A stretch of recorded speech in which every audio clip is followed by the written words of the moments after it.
Noel the Mortal Fate is a serialized adventure game by Kanawo that began in 2016.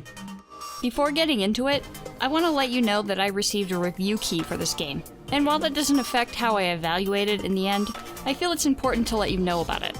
It's also important to be aware that I am reviewing the version Playism released to consoles and the Microsoft Game Store, and not the ones available on Steam. This version in particular has been updated for consoles with a new UI, a bonus episode, and a significantly improved translation. Our story begins with Noel Cerchetti, a girl from a wealthy family who has spent her life studying the piano and has entered a competition to see who will perform for the prestigious City of La Place commencement ceremony. Since she is known as the best piano player in the city, everyone assumes she's going to be the winner, but are shocked when it is announced that Noel's best friend Jill has been given the honor instead. This announcement sends Noel into an immediate spiral of despair and jealousy. How on earth could she have lost to someone who is average at best? Seemingly anticipating this reaction, the mayor's secretary makes her an offer. If she agrees to summon a devil to deal with the CEO of a company making trouble for the city, the mayor will change the outcome of the competition and she can play the commencement ceremony instead. Despite knowing that summoning demons is illegal, Noel is blinded by her ambition and agrees. Unfortunately for Noel, she is unaware that summoning carries with it a heavy price, and when the devil Karen appears, he removes her arms and legs as payment. Unable to move, the secretary lets Noel in on a secret. Mayor Burroughs has long been fooling others like her into taking these deals in order to maintain his grip on power, and the CEO she agreed to eliminate didn't do anything wrong. He was just standing in the way. The helpless Noel is then pushed from the building and into the ocean to die. Upon waking, Noel is surprised to still be alive, and that Karen was the one who saved her, and even provided her with a set of prosthetic legs. Turns out he wants to make a new deal, one that hasn't been tainted by the summoner being tricked. If she agrees to help him take down Burroughs, she can get her revenge on those who used her and ruined her life. So the story of Noel the Mortal Fate was definitely one that needed a bit of time to really get me invested. While the pianist angle is different, the story felt a little derivative at first, and it takes a bit of time for Noel to really start to come into herself as a character, as she starts off rather unlikable. I'm glad I stuck with it though, because it got better and better as it went along, and episode 6 in particular was a massive high point in the story. I loved it, and honestly, I'm rather sore that I have to wait longer for the story to be continued because I really want to know what happens. And yeah, that's kind of a significant downside to this series at the moment. It's not finished yet. Not only that, but the new episodes available don't have great translations, and even if you play in Japanese, it's still ongoing, so you're still gonna wait. Noel the Mortal Fate is also interesting because while story-heavy, it has its fair share of actual gameplay as well. Much of said gameplay is puzzle-based and revolves around the narrative, which is that Noel no longer has real legs or any arms, and thus cannot do everything she could before.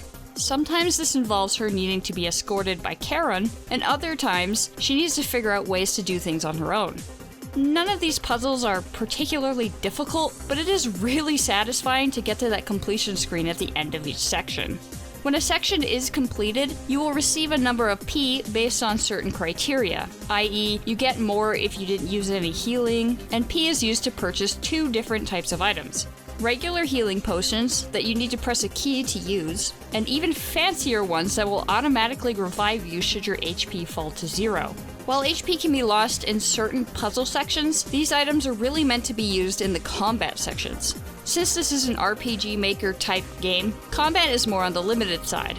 Attacking is very similar to the old Ys games in that you kind of run and bump into enemies to deal damage. But there's a bit of strategy involved because sometimes head-on attacks just don't work, and you need to make use of special stances. Before, or even during battles, you can choose a stance from the menu, which gives you bonuses to things like power or back attacks. Sometimes these stances are mandatory to clear a section, but don't worry, the game will give you a hint as to when you need to use these. But if you're ever having trouble somewhere, try switching up your stance and see how it goes. The game also has big boss battles which make use of all the skills you've been building up in the game until then. Puzzles, stances, back attacks, etc.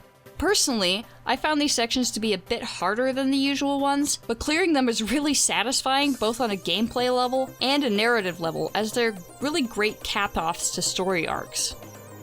Another thing I really liked about Noel the Mortal Fate were the characters, and especially the interactions between the two protagonists, Noel and Karen. Their relationship starts off pretty rocky and vaguely combative, but they grow to become a weird pair of friends that you're really rooting for all the way. The rest of the cast are also pretty interesting, especially the antagonist, Mayor Burroughs.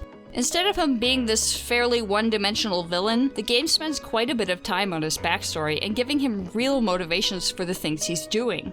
I can't say I ever agreed with him, but I sure understood why he was like he was. Upon first seeing screenshots of the game, I thought it looked quite Persona-inspired due to the UI and the way some of the characters are drawn. And while there are some elements of that in here, I think Kanawo managed to make something fairly unique as well. Many games seem to struggle with their character designs and fail to make them stand out really, but that's not the case here. All the characters are interesting to look at, and I especially love the look of the demons, particularly one that shows up later in the game that I can't show due to spoilers. Another area the game succeeds in is the music, which is absolutely awesome. There are so many moments in the game where an epic moment is brought to a whole other level just by the music alone. Honestly, those tracks really reminded me of Umineko, which is probably the highest praise I can possibly give, considering how awesome that game's OST is. Of course, I do have to mention that not every track is a banger. There are a couple meh ones here and there, but for the most part, this one's a winner. Okay, so now we get to the point in the video where I give my evaluation of the game, and I give Noel the Mortal Fate a big ol' play this. It takes a little bit to get rolling, but just gets better and better as it goes along. Of course, if you do get into this, you will have to deal with the fact that the story isn't finished yet, but it's a journey well worth taking, and I personally can't wait for more.